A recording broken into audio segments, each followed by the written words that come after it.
Hello and welcome back to Actual English. I'm Jennifer Clyde. It is time for lesson 304 and it's time for travel 4. Let's talk about best travel memory. Just before I started this lecture, just before I said hello to you, I thought, what's my best travel memory? And I thought about, I guess, the best travels, best vacations to the most exotic places. But then again, on second thought, I thought maybe the travels or vacations that I went on with my mother years and years ago, perhaps when I was in high school, those travels or vacations are probably the best ever. Maybe because I don't think that I will have many more chances to travel with my mother. Maybe that's why it makes it all the more special. I don't know. You may have your own very special memories from trips and vacations. So today we'll learn about how you can talk about those experiences. So once again, today's topic is best travel memory. Let's begin with actual talk.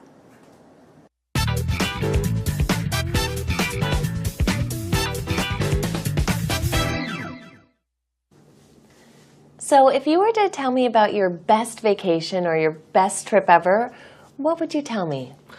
I would tell you that you'd be sat there for about 30 minutes while I go through everything, probably.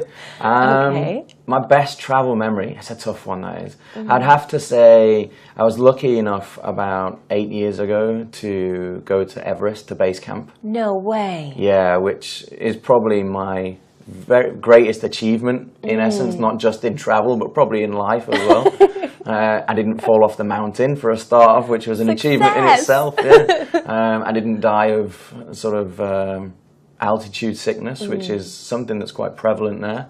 I travelled around India and then went through to Kathmandu on a bus for 13 hours. Sat on the roof of a bus with a goat. She had a goat. No way. Yeah, it was quite extravagant. Was it? Well, I've heard stories of those buses, like kind of, you almost feel like you're going to die. Narrow roads, winding around mountains. Terribly narrow roads, yeah. You see huge drop-off cliff sides and trucks like suspended in midair in tree tops. It was an amazing experience. It's all it was part of the wonderful. experience. Exactly. What about yourself?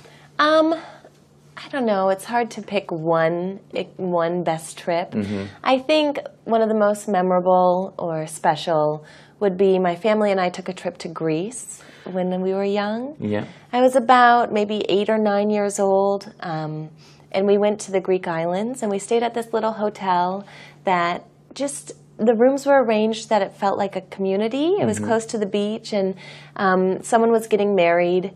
And there were people from all over the world. It was like every room had a different country representative in it. And at the wedding after party, everyone came together.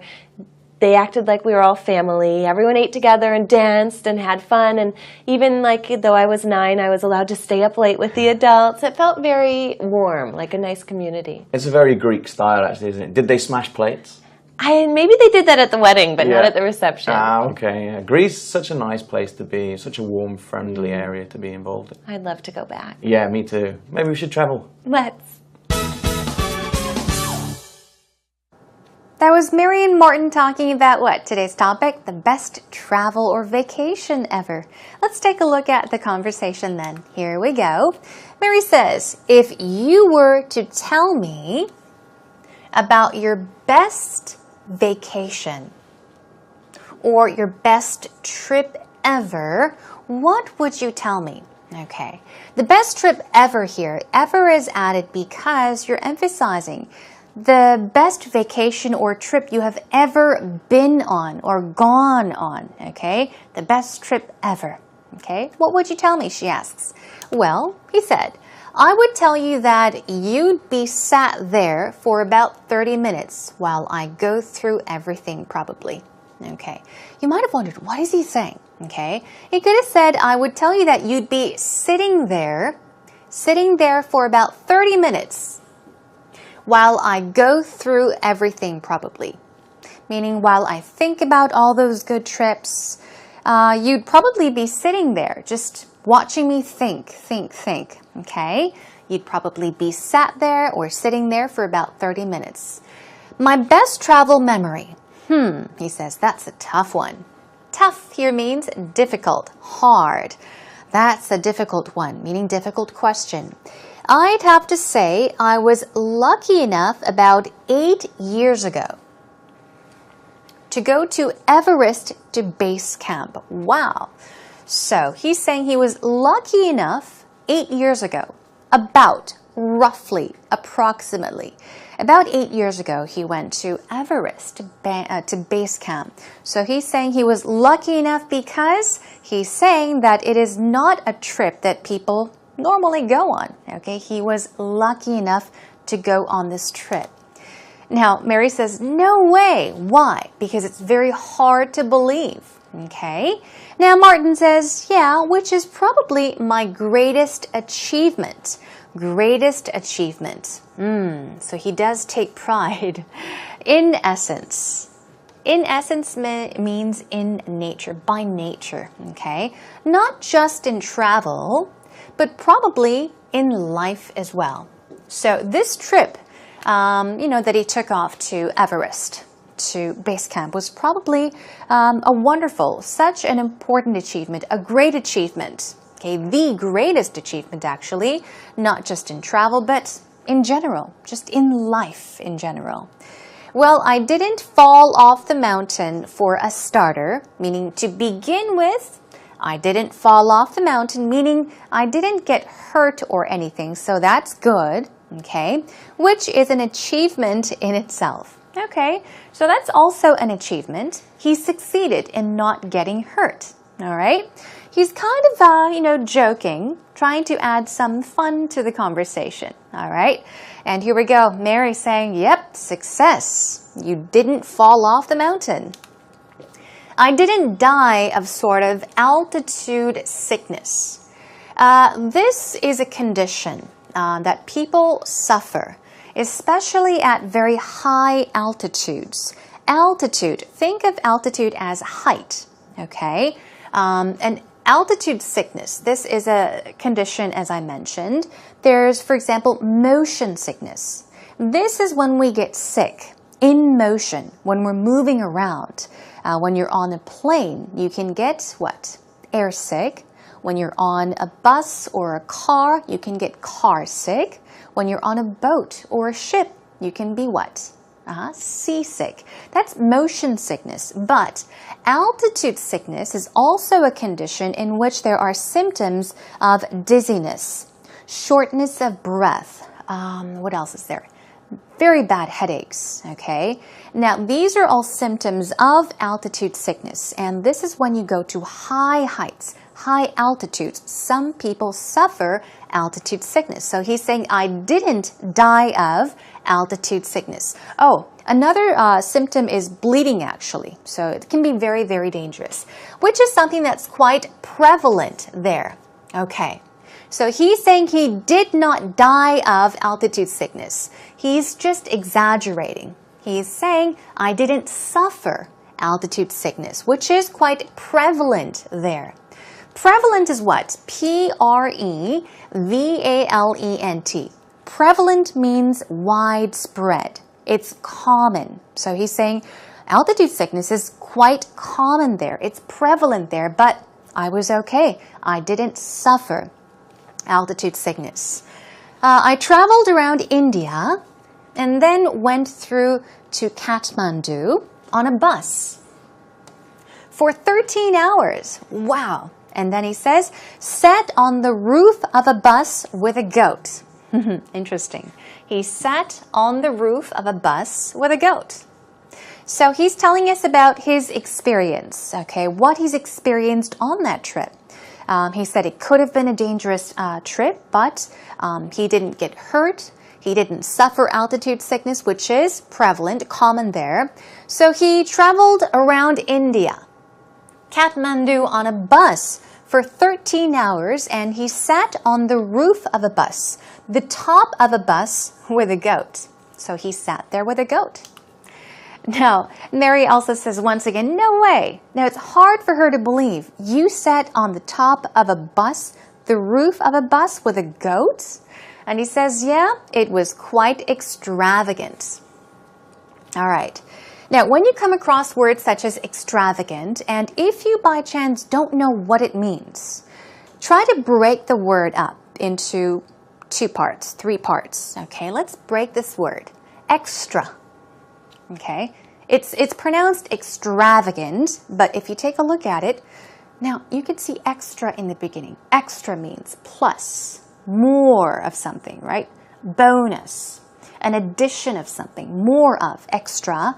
So extravagant, actually, definition-wise, if you say that something is extravagant, you're saying that it is most likely more expensive. It's usually more costly, okay? It's expensive.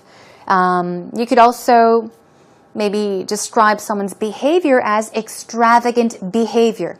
Extra, over, too much of something, which means excessive, just extreme behavior. It can also be used to describe disapproval, okay, express disapproval. And in that case, it can mean that it's impractical, okay, unnecessary. So that's what extravagant is. But he says, yeah, it was quite extravagant. It was something, okay. He's stressing that it was quite a unique experience. Now, Mary says, I've heard stories of those buses. The buses, or the bus that Martin took for 13 hours, narrow roads, winding around mountains. So she's saying, yeah, I heard stories about those buses and those narrow roads winding around the mountains. I heard about them. And he says, terribly narrow roads. Terribly? Okay. He is stressing that these roads are very narrow, okay? So if you say that something is terribly something, it also can mean that it's very something, very narrow roads. Yeah, you see huge drop-off cliff sides and trucks suspended in midair in treetops. Wow. But it was an amazing experience. So here he's talking about what you can witness, what you could see if you travel there. All right, you see huge drop-off cliffs. We're talking about cliffs, okay? You can just fall off. So you can see these cliffs and trucks suspended in midair. Suspend, suspend. If you see that something is suspended, it means that it's hanging from something, barely hanging and not dropping, okay? So he's saying that you can see trucks hanging in midair. Midair, M-I-D-A-I-R. Midair means in the air, somewhere in the air and not on the ground. So imagine trucks suspended hanging in midair, in the middle of the air. Okay, in treetops. So we've got buses or trucks hanging there, just in midair, in the air. But it was an amazing experience. Wow, kind of sounds scary though. Now Mary says it's all part of the experience. It's part of the experience. Okay, it's part of traveling to those areas. Now he says exactly, what about yourself? Here we go. Now this time Martin asks Mary the same question. She says, well, it's hard to pick one best trip. It's hard. It's a tough one, okay? My family and I took a trip to Greece. We went to Greece. We took a trip to Greece. Okay, it means we went to Greece. I was about maybe 8 or 9 years old, and we went to Greek islands, and we stayed at this little hotel. She describes the hotel. The rooms were arranged that it felt like a community itself. Okay, so what's the point? She's talking about her best trip. Family, they went to Greece. She was about 8 or 9 years old, so that's one point to remember as well. And they went to these Greek islands and stayed at a hotel, and it felt like a community. Okay, so if you see a very long sentence and it's too much for you, don't go, oh no, okay? Try to look for the key words such as this. It'll help you understand, okay, the conversation or the sentence, even if it's a long sentence, okay?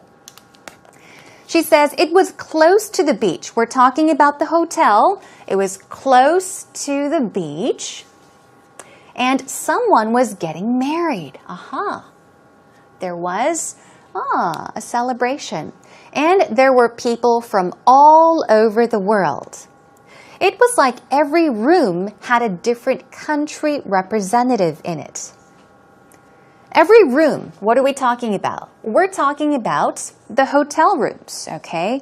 And she's saying that at the hotel, it was a little hotel, but it felt like there were people from all across the world. People from all different countries all over the world. And every room had a different country representative in it. Okay, what is a representative?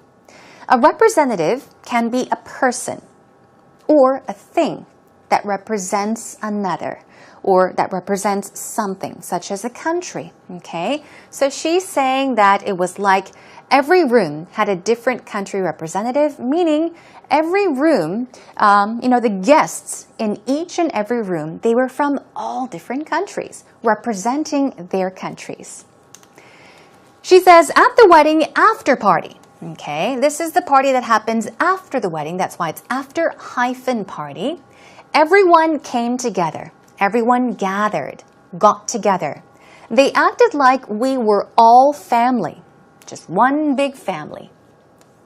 Everyone ate together and danced and had fun. So here we go. Everyone ate together, everyone danced together and had fun. And even though I was 9, I was allowed to stay up late. With the adults.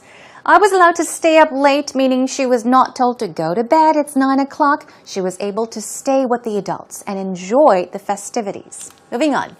Now, Martin says, it's very Greek style, actually. Did they smash plates? Smash means to break, okay? Break into pieces, usually forcefully. You could, boom, throw a plate down and smash it, break it into pieces.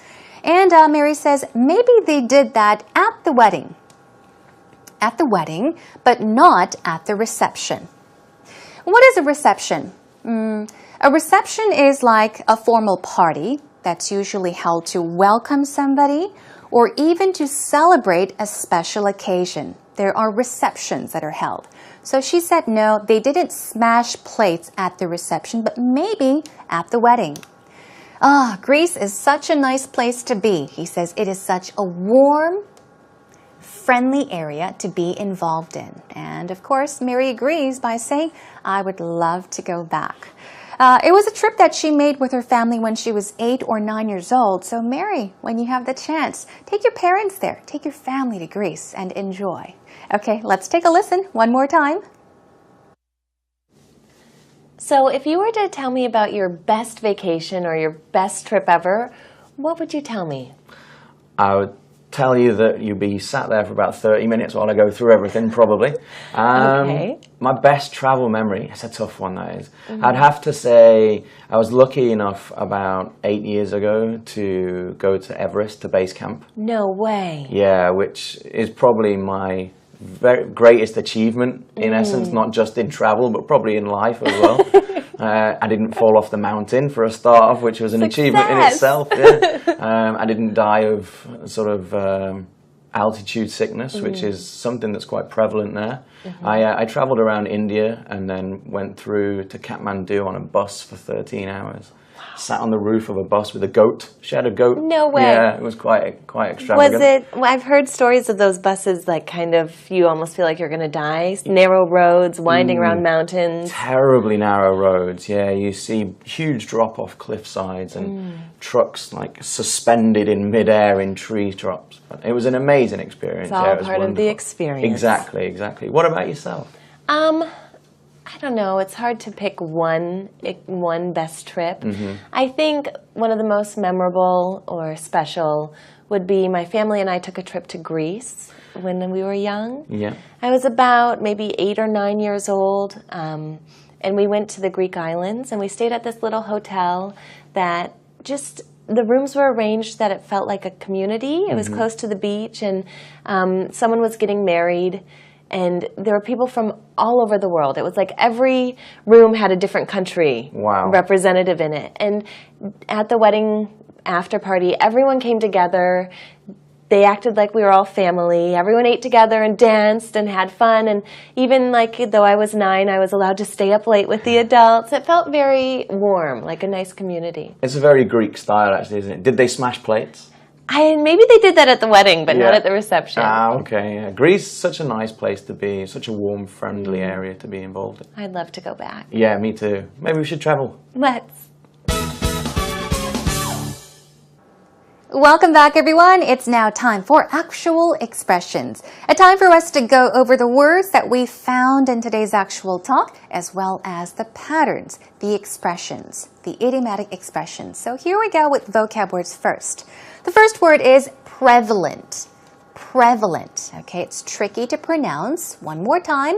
Prevalent. It means common. Okay, widespread. What about extravagant? Here we go. Extravagant. One more time. Extravagant. It means extreme. Okay, radical, harsh. It can also mean that it is expensive. Okay, or extreme. Here we go. Suspended. Suspended. We're talking about something hanging or dangling. Okay, and midair. Stress goes on the second syllable. Midair. Midair. Just a way of saying in the air and not on the ground. Okay. Moving on to representative. Here we go. It's S-E-N, but it's pronounced with a Z sound. Z. Representative. Representative. We're talking about a member, a person or thing that represents another. Smash, break, destroy. This is a good one. Shatter into small pieces. And reception is like a celebratory party, a function even, or a dinner. That's right. These things, such as receptions or parties, dinner parties, are called functions as well, so keep that in mind. Okay, in essence means what? Essentially, okay, fundamentally, by nature. So here is a sentence. Tim is, in essence, a very shy guy.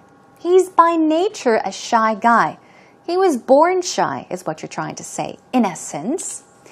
Altitude sickness. Now, we're talking about a certain condition that's characterized by dizziness, headache, even bleeding, nosebleeds, I think, yes, and shortness of breath. Okay, that's altitude sickness, especially at high altitudes. It's nearly impossible for me to fly. We're talking about going on an airplane. Because I get altitude sickness. I have or get altitude sickness. And that about does it for today's actual expressions. Practice them more on your own.